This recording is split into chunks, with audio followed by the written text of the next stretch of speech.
Bonjour! Aujourd'hui, une capsule pour expliquer le nouveau brevet. En effet, le brevet a changé cette année. Découvre ici les nouvelles modalités. Commençons par les épreuves écrites. En effet, il y a deux types d'épreuves, les orales et les écrites. D'ailleurs, il n'y a qu'une seule épreuve orale. Commençons donc par l'écrit avec l'épreuve scientifique. Cette épreuve est la première épreuve, donc elle aura lieu le premier jour du brevet. Elle dure 3 heures. 2 heures pour les mathématiques sur une copie à part et 1 heure pour les autres sciences qui sont la technologie, les SVT et la physique-chimie. Tu devras donc en 3 heures réaliser sur 2 copies différentes une série d'exercices qui renvoient à un même thème. Il y a 45 points plus 5 points pour les maths et 45 points plus 5 points pour les autres sciences. Pourquoi ces plus 5 points? Ces 5 points sont là pour évaluer ta capacité à rédiger sans trop faire d'erreurs. Bref, l'épreuve vaut en tout et pour tout 100 points. 100 points pour le brevet. L'épreuve littéraire à présent. On dit littéraire, mais elle comprend le français, certes, mais également l'histoire-géographie et l'éducation civique et morale. Cette épreuve-là dure 5 heures. Ça a l'air beaucoup, mais elle est divisée en 2 parties. Une première partie qui dure 3 heures, qui cherche à voir si vous savez comprendre, analyser et interpréter des documents de nature diverse. Durant cette épreuve de 3 heures, il va y avoir 2 matières à travailler. La première, ce sera l'histoire et la géographie, où il y aura donc 2 heures de composition sur une copie à part, puis 1 heure de composition pour le français sur une autre copie à part.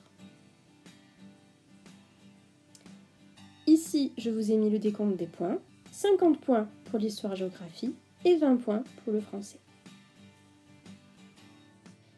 Mais vous l'avez bien compris, les 30 autres points sont également pour le français, c'est donc moitié-moitié, l'épreuve vaut 100 points comme l'épreuve scientifique. Et donc pendant les 2 autres heures, donc l'épreuve est coupée en 2, 3 heures puis 2 heures, il y a une pause au milieu. Pendant les 2 autres heures, vous ferez donc dans une première partie la dictée et la réécriture, puis vous rédigerez un texte long. Et tout cela vaudra 30 points. À présent, regardons de plus près le français dans cette épreuve. Dans cette épreuve qui dure donc 5 heures, il y a 2 parties pour le français. Dans la première, qui dure 3 heures, vous ferez d'abord l'histoire-géographie, puis après 1 heure de français. Pendant cette heure de français, vous aurez un corpus à étudier avec des questions dessus. Les questions peuvent porter donc sur un texte, mais aussi, attention, sur des documents iconographiques. Ce qui signifie que vous pouvez avoir des images, des tableaux, des sculptures et même des films. Donc soyez très attentifs à tout ce qui est vu en classe. Attention, vous n'avez qu'1 heure pour répondre aux questions et les questions peuvent être de toute nature. Elles peuvent demander votre point de vue, elles peuvent être lexicales, grammaticales, elles vous demandent surtout de bien comprendre et d'analyser les documents que l'on vous propose. Puis, vous avez l'épreuve de 2 heures. 2 heures pour faire, pendant 30 minutes, la dictée et une réécriture. La dictée est sur 5 points, la réécriture est sur 5 points. Donc, pendant cette demi-heure, vous n'avez pas le droit au dictionnaire et vous devez absolument travailler sur la langue. Et il y a 10 points consacrés à cela, donc prenez bien les 30 minutes.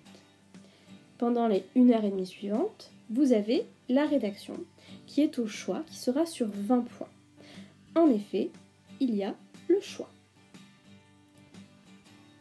Vous avez donc 2 sujets au choix pour la rédaction, qui portent les 2 sur le texte et les documents, ou les documents vus dans le corpus précédemment et dans l'épreuve précédente qui a duré 1 heure.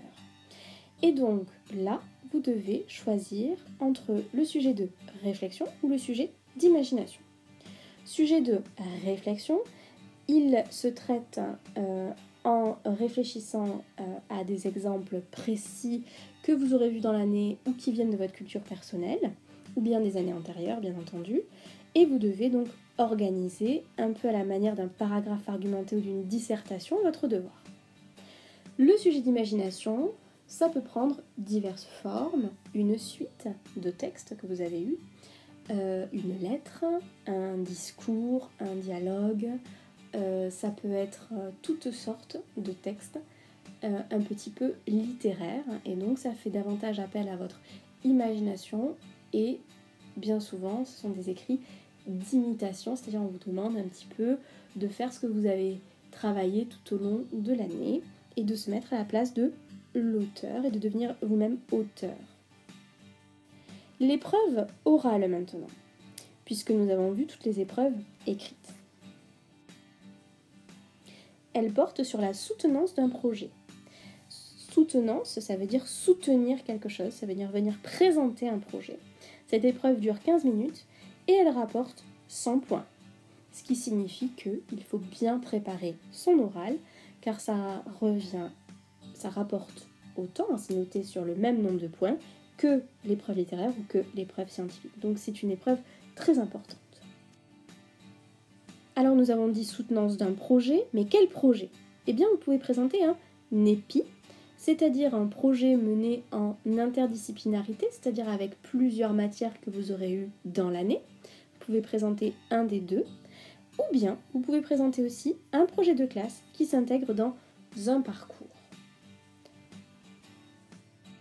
Alors il y a 3 parcours, il y a le parcours culturel, le parcours citoyen, le parcours à venir, et donc à travers tous ces parcours, vous allez faire plusieurs projets qui sont toujours en lien avec les EPI, les enseignements pratiques interdisciplinaires, et donc dans ce projet, vous allez devoir donner votre avis, donner votre point de vue, expliquer quelle a été votre démarche et présenter votre production, la production qui a été la vôtre, qu'elle soit commune à la classe ou bien personnelle, et expliquer comment vous avez vécu ce projet et comment vous avez mené votre propre réflexion autour de celui-ci.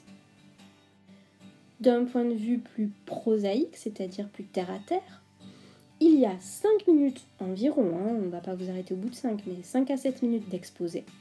Et ensuite un entretien d'environ 10 minutes avec le jury, qui essaiera de vous poser des questions et de voir ce que vous n'avez peut-être pas dit et qui est intéressant dans votre présentation. Voilà, vous savez tout sur le nouveau brevet. Bon courage pour la préparation et à très bientôt sur f2epc.fr.